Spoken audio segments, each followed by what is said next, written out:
بسم اللہ الرحمن الرحیم۔ السلام علیکم ورحمۃ اللہ وبرکاتہ۔ امید کرتی ہوں کہ آپ سب خیر و عافیت سے ہوں گے، اور دعا ہے کہ رب کریم ہم سب کو ایمان کی بہترین حالت میں رکھے۔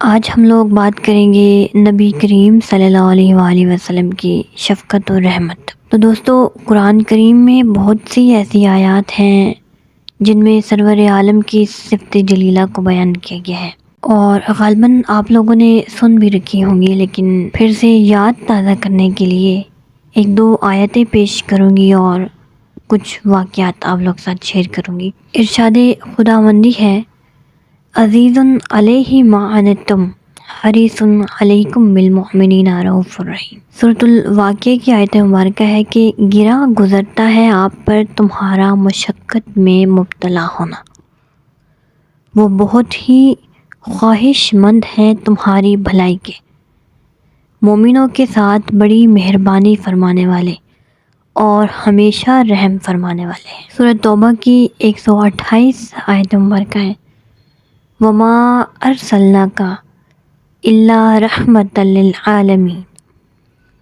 نہیں بھیجا ہے ہم نے آپ کو مگر سارے جہانوں کے لیے سراپا رحمت بنا کر۔ تیسری آیت مبارکہ میں ہے، وَبِالْمُؤْمِنِينَ رَءُوفٌ رَحِيمٌ، اور آپ مومنین کے ساتھ بڑے مہربان اور ہمیشہ رحم فرمانے والے ہیں۔ اس شفقت اور رحمت نبوی کو واضح کرنے کے لیے ایک ایمان افروز حدیث آپ کے سامنے پیش کرتی ہوں، اور یقیناً اس کی سماعت سے حضور سرور عالم صلی اللہ علیہ وآلہ وسلم کی شان شفقت اور رحمت کا سامعین کو علم ہوگا کہ ایک روز ایک بدو خدمت اقدس میں حاضر ہوا اور سوال کیا کہ اسے کوئی چیز عطا کی جائے۔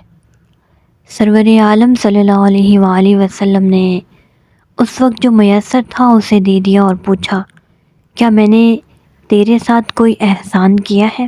وہ اعرابی بولا، نہ آپ نے میرے ساتھ کوئی بھلائی کی ہے اور نہ کوئی قابل تعریف بات کی۔ اس کے اس گستاخانہ جواب کو سن کر اہل اسلام غصے سے بھر گئے اور اس کی طرف دوڑے تاکہ اس گستاخ کا سر قلم کر دے۔ سرکار دو عالم صلی اللہ علیہ وآلہ وسلم نے انہیں سختی سے حکم دیا کہ رک جاؤ، کوئی آگے نہ بڑھے۔ اس ارشاد کے بعد حضور صلی اللہ علیہ وآلہ وسلم اپنے کاشانہ اقدس میں تشریف لائے، بدو کو بھی بلا بھیجا۔ جب وہ حاضر ہوا تو اس کو مزید عطا فرمایا اور اس کی جھولی بھر دی۔ پھر دریافت کیا کہ میں نے تمہارے ساتھ کوئی بھلائی کی ہے؟ کہنے لگا، نعم یا رسول اللہ، اے اللہ کے رسول، آپ نے بڑا احسان فرمایا۔ وجزاک اللہ من اہل و عشیرت خیرا، اللہ تعالیٰ آپ کو جزائے خیر عطا فرمائے، میرے اہل و عیال کی طرف سے بھی اور میرے قبیلہ کی طرف سے بھی۔ نبی کریم صلی اللہ علیہ وآلہ وسلم نے جب یہ جملہ سنا تو اسے فرمایا کہ تم نے پہلے جو بات کہی تھی اس سے میرے صحابہ کو بڑا دکھ ہوا، اگر تم پسند کرو تو یہی بات ان کے سامنے دہرا دو تاکہ ان کا رنج دور ہو جائے اور تیرے بارے میں ان کے سینے میں جو خلش ہے وہ نکل جائے۔ اس نے عرض کی، بسد مسرت میں ان کے سامنے یہ جملے دہرانے کے لیے تیار ہوں۔ دوسرے روز صبح ہو یا عشاء کے وقت وہ پھر خدمت اقدس میں حاضر ہوا۔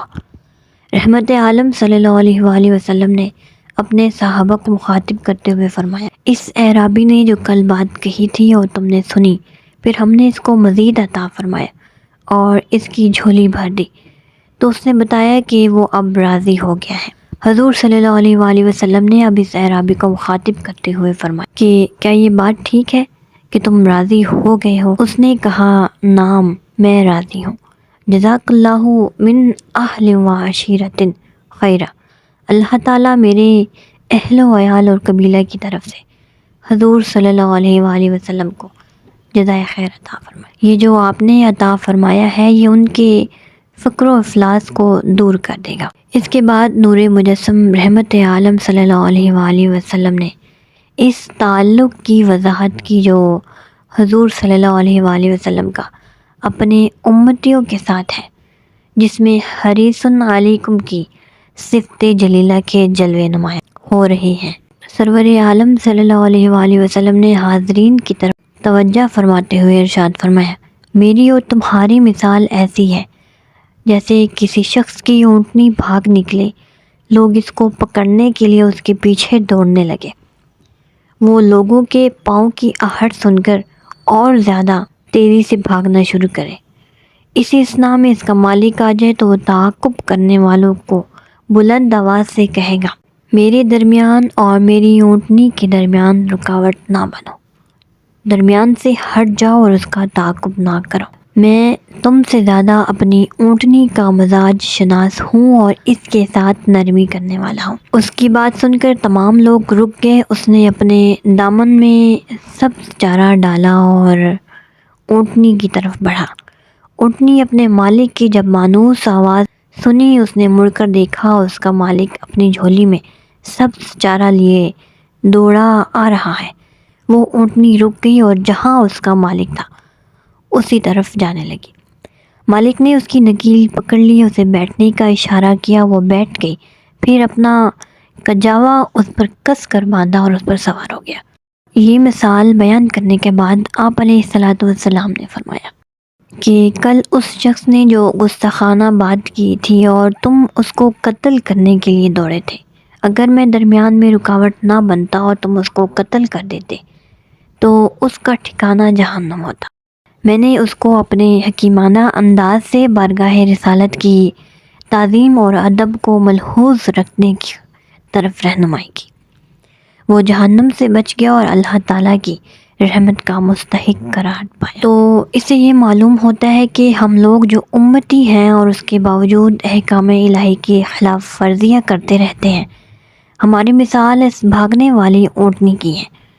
گویا ہم اس بھاگتے ہوئے اونٹ کی طرح ہیں جس کو پکڑنے کی کچھ لوگ کوشش کرتے ہیں اور دوڑ کر مزید تیز بھاگتا ہے۔ وہ ہمارے نبی رؤوف الرحیم ہیں، وہ ہمارے مالک ہیں جو راستہ دوزخ کی طرف جاتا ہے اس سے ہٹا کر اس راستے پر گامزن کرنا جو جنت کی طرف لے جاتا ہے، ہمارے نبی کریم علیہ الصلوۃ والسلام کا کام ہے۔ خدا کرے ہم وہ سرکش اونٹ ہوں جس کے مالک ہمارے آقا و مولا محمد رسول اللہ صلی اللہ علیہ وآلہ وسلم ہوں، جو اپنی شفقت اور شان رحمت سے ہمیں دوزخ میں گرنے سے بچا لے اور جنت کی بہاروں سے لطف اندوز ہونے کے لیے ہمیں جنت میں پہنچا دے۔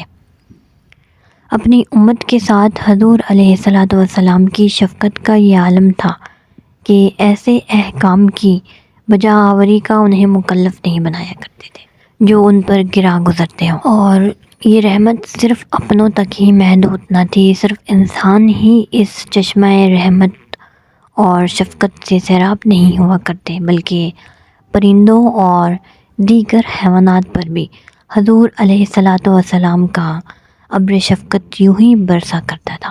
امام بخاری الادب میں حضرت ابن مسعود سے روایت ہے، وہ فرماتے ہیں کہ رسول اللہ صلی اللہ علیہ وآلہ وسلم نے ایک جگہ قیام فرمایا، وہاں ایک چڑیا کا گھونسلہ تھا، کسی شخص نے اس گھونسلے سے اس کے انڈے اٹھا لیے، وہ چڑیا آئی اور حضور علیہ الصلوۃ والسلام کے سر پر چکر لگانے لگی۔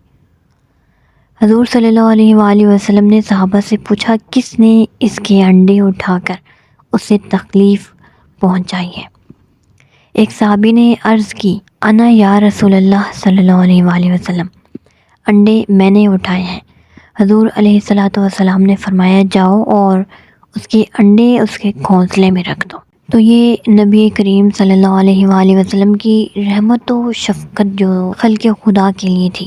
دعا ہے کہ رب کریم ہم سب کو اس پر عمل کرنے کی توفیق عطا فرمائے اور ہمیں ایمان کی بہترین حالت میں رکھے۔ آئی ہوپ کہ آج کی ویڈیو آپ لوگ کو سمجھ آئی ہوگی اور اس ویڈیو کے متعلق اپنی رائے کا اظہار ضرور دیجیے گا۔ جو نیو آئے ہیں چینل پر وہ چینل کو ضرور سبسکرائب کریں۔ تھینک یو سو مچ۔ اللہ حافظ۔